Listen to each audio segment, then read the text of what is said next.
안녕하세요. 데이터베이스 관리 시스템 13번째 시간이 되었습니다.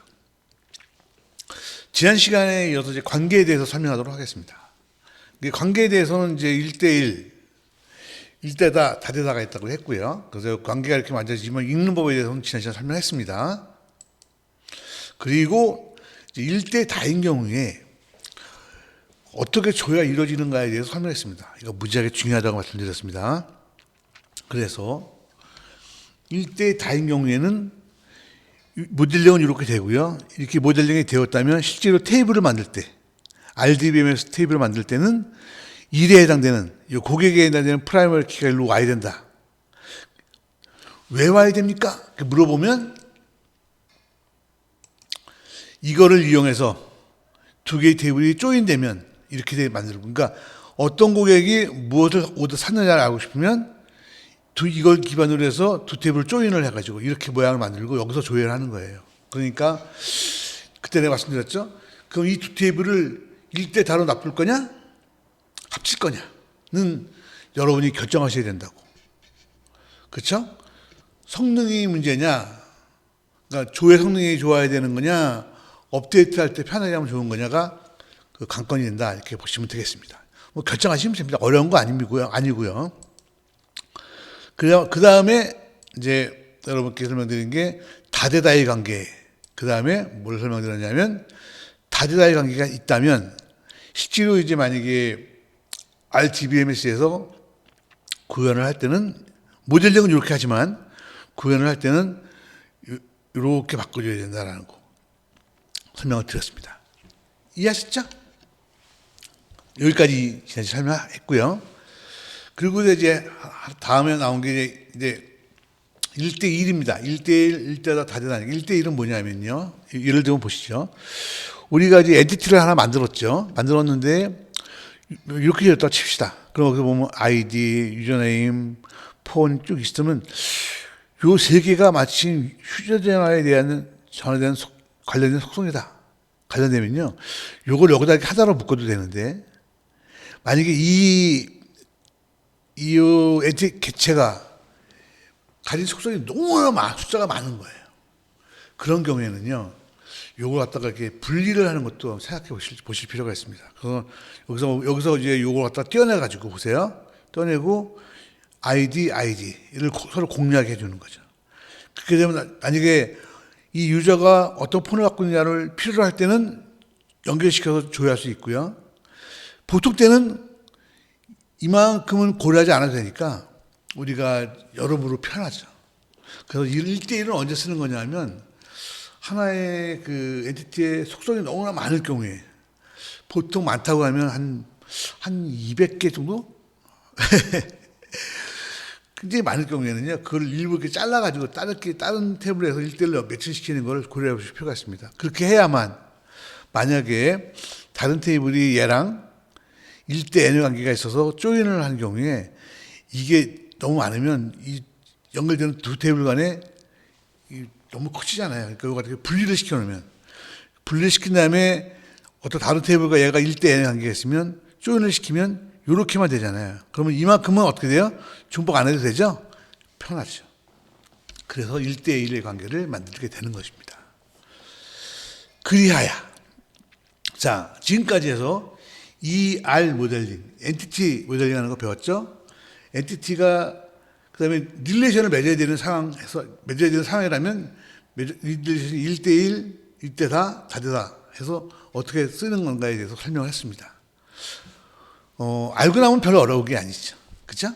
그래서 뭐 크게 어렵지 않게 이해하셨을 거라고 생각하고요. 다만 중요한 거는 자, 지금 고객이 어떤 정보를 원하는지 그거를 파악하는 게 핵심이 됩니다. 그거를 파악해서 고객이 원하는 정보를 줄 수 있도록 어떻게 빠르게 줄 수 있도록 또는 쉽게 줄 수 있도록 어떻게 만들 거냐가 이 관계를 맺거나 관계를 맺지 않거나 또는 엔티티를 갖다 하나의 엔티티를 갖다가 분리하거나 합쳐놓거나 이거는 거에 관건이 된다. 그리고 이것이 있잖아요. 실제로 RDBMS 운영할 때 성능에 굉장히 큰 영향을 미치니까 꼭 고려하시기 바랍니다. 지금 굉장히 중요한 거 했습니다. 그리고 여러분 책에 보시게 되면요. 이제 뭐가 나오냐면 ER 모델링을 제작하는 과정이 나옵니다. 제가 이제 공부할 때 제가 어려웠던 게 뭐냐면 ER 모델링을 출력판만 보여주고 중간 과정을 안 보여줘가지고 이해하기가 어려웠거든요. 그래서 이번에 제가 쓴 책에서는 제작하는 과정을 하나씩 보여드립니다. 그래서 아마 이해하시기 좀 쉬울 거고요. 예를 들어 보시게 되면 뭐 백화점에 갔는데 백화점에 있는 시스템을 개발한다. 그랬을 때 고객이 만약에 이런 얘기를 했다면 보이시죠? 회원은 주문을 해도 안 해도 이렇게 된다. 주문은 반드시 회원이 해야 된다. 이렇게 됐다면 요거는 이렇게 모델링 된다라는 거를 보이시죠? 그리고 그 다음에 또 똑같은 건데 거기다 요걸 주문을 요걸 더 받으면 여기에 이렇게 늘어나는 거죠. 그죠? 이건 여러분 책에 있으니까 자세히 보시기 바랍니다. 그리고 또 주문을 받으면 여기에 또 이게 또 늘어나는 거죠. 이렇게. 보이시죠?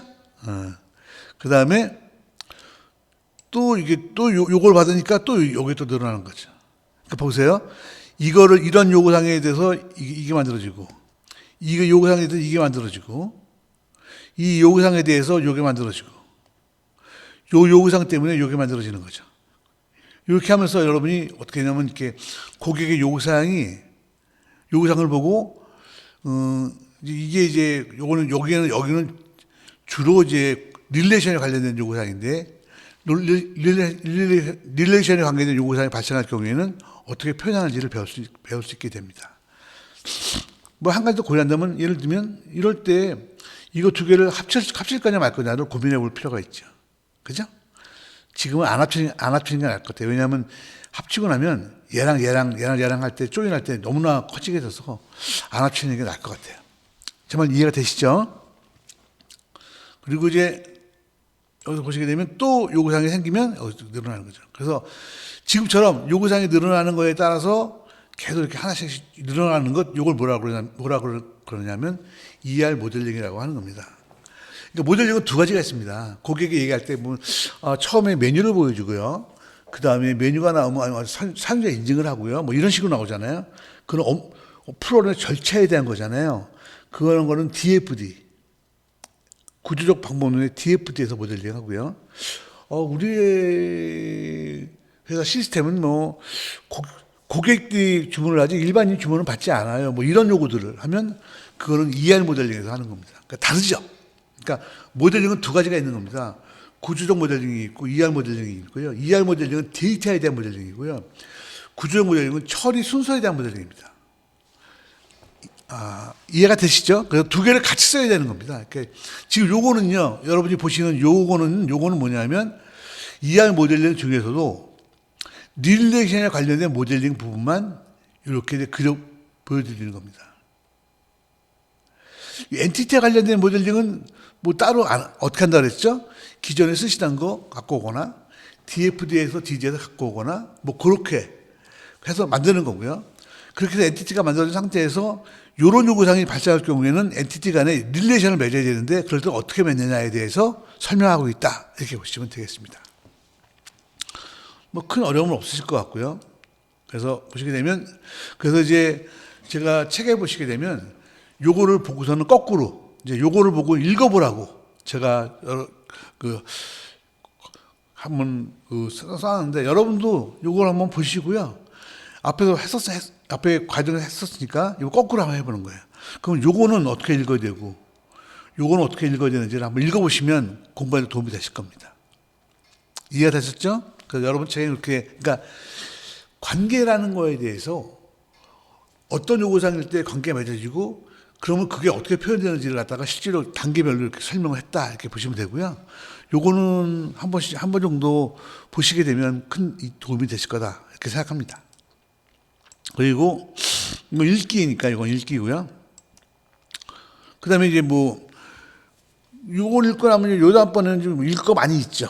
여러분 책에 보시게 되면 이거 말고 이제 ER 모델링 한 두 개를 더 넣어놔 가지고 그걸 한번 읽어보도록 내가 들었었는데 한번 해보시면 좋을 것 같습니다. 그래서 ER 모델링은 여기까지가 하는 게 뭐냐면 이게 ER 모델링의 1차 단계다라고 보시면 됩니다. 이해하셨죠? 1차 단계. 그럼 왜 1차 단계라고 하느냐? 자, 보세요. 여러분 보세요. 1대 다는 손볼 게 없어요. 1대 다는 손볼 게 없죠. 다대 다는 어떻게 하라고 그랬죠? 중간에 테이블을 놔야 된다 그랬죠. 다대 다는 중간에 테이블을 놔야 된다 그랬죠. 1대 다는 손볼 게 없어요. 이해가 되십니까? 그래서 하고 나서 여기까지 왔어. 그러면 모델링 하는 입장에서 보면 요거는 모델링 자체에서는 이제 끝난 거죠, 다. 그렇지만 우리가 이제 이 모델링 결과 갖고서는 RDBMS에서 구축하려고 치면 뭐를 해야 돼요? 모델링 갖다가 한번 손을 봐야죠. 어떤 손을 봐야 돼요? 1대4는 손볼 게 없고 1대1도 손볼 게 없어요. 다만 다대다의 경우에는 어떻게 해요? 중간에 하나를 놔야죠. 그래서 요렇게 놓는 거예요. 보이시죠? 다대다의 관계의 경우에 중간에 이렇게 하나를 놓는 거죠. 그래서 양쪽에 있는 프라이머리 키를 갖고 와서 별도의 탭을 하나 만들어 주는 거죠. 이렇게. 그리고 여기 이 두 개의 키에 종수적인 데이터가 있다면 여기에 집어넣으시면 되고요. 그래가지고 이렇게 만들어 주는 것이 이게 한 번 더 정리된 ER 모델링 결과다라고 보시면 되겠습니다. 이해가 됐나요? 좋아요. 그럼 여기까지가 되면, 자, 보세요. ER 모델링의 고객의 요구사항을 기반으로 ER 모델링을 만들고요. 만들어진 모델링을 보고서는 그 모델링의 결과가 1대1이나 1대 다를 만들도록 한번 다듬어 주는 거죠. 그래서 다듬어 주는 게 보면, 이렇게 된 것들을 갖다가, 다대다를 갖다가, 이렇게 만들어주는 것까지가 ER 모델링의 어떤, 앞에가 1단계, 요거 2단계. 여기 끝나고 나면 어떻게 되죠? 그럼 어떻게 돼요? 우리가 앞에서 보시면 알겠지만, 엔티티 정했죠. 관계 정했죠. 그러면 이제 뭐를 정해야 되죠? 속성을 정리하면 되죠. 속성을. 기억나시죠? 그러니까 ER 모델링의 절차가 뭐죠? 엔티티 정하고 관계 정하고 속성 정하는 거죠. 그래서 여기까지 관계 정하는 것까지가 관계 정하는 것까지입니다. 그래서 여러분 책에 이 절차가 다 설명되어 있으니까 보시면 되고요.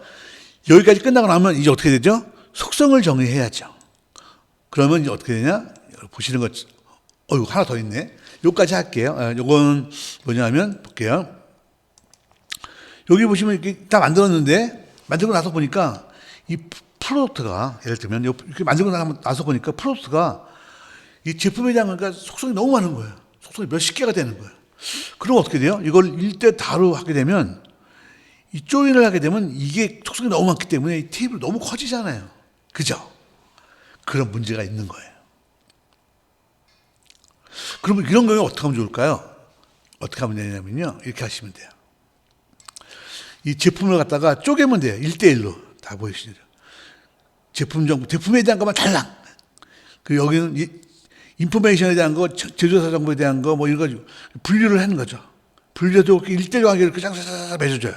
그래가지고 어떻게 하냐면 1대 다의 관계를 맺을 때 주문에 관련된 거는 제품에 대한 거니까 제조사는 관심이 별로 없잖아요. 그럴 때는 요렇게 관계만, 요거랑 요렇게 관계가 맺어지면 어떻게 돼요? 1대 다가 되면 나중에 조인할 때 여기 있는 테이블과 여기 있는 것만 하니까 그 조인 테이블이 커지는 걸 방지할 수 있죠. 프로모션 할 때는 단지 제품에 대한 이름만 있으면 되잖아요. 나머지 필요 없잖아요. 그러니까 이게 분류해 놓고 나면, 그래가지고 요거랑 해주게 되면 어떻게 돼요? 조인할 때, 요렇게만 조인하니까 요 나머지 것들이 딸려 들어오지 않잖아. 그러니까 훨씬 좋아지죠. 이해하셨죠? 그래서 이제 어떻게 된 거냐면 보세요. 만들고 나서 1대 다인 경우에 납두고, 다대 다인 경우에는 그 중간에 중간을 놔서 이렇게 다듬어주고. 근데 거기서 보면 그 중에 있는 어떤 한 엔티티가 속성이 너무 많은 거야. 그러면 굳이 그걸 가져올 필요 없다는 거죠. 그럴 때는 어떻게 하냐면 프로모션 관련되는 건 제품의 이름만 있으면 되니까 이렇게 갖고 오게 되고. 제품 정보는 5단은 제품 정보에 대한 거죠. 그죠? 제품에 대한 정보가 있어야 되니까.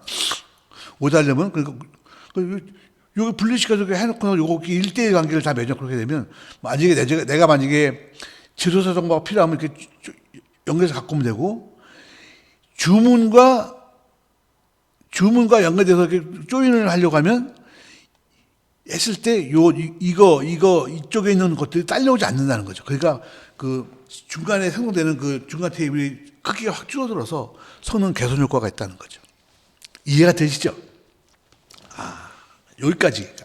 이제 그 여러분이 모델링을 하는가, 그 관계에 대한 모델링을 하는 그 마지막이라고 보시면 되고요. 사실은 이거 가지고 뭐 이론은 다 배웠지만 뭐 책을 많이 읽는다고 꽃부 잘 치는 거 아니잖아요. 이제 여러분이 이론은 다 배웠지만 이제 이걸 기반으로 사회 나가서 선배들이 하는 거 보면서 딱 배우시면 되죠. 다만 이렇게 이론을 이해하고 있으면 선배님들이 말하는 걸 이해하고 따라잡을 수 있다, 이렇게 보시면 되겠습니다. 이제 우리가 해야 될 건 뭐죠? 엔티티 했고 관계 했으니까 이제 속성을 정의해야죠. 속성을 정의하는 건 보시는 것처럼 이제 여기에 이렇게 따 있습니다. 속성을 정의하는 거는 뭐 그리 복잡하진 않지만 시간이 좀 지났기 때문에 다음 시간에 하도록 하겠습니다. 오늘 한 거 꽤 중요한 거 많았으니까 한번 잘 새겨보시기 바랍니다. 예, 감사합니다.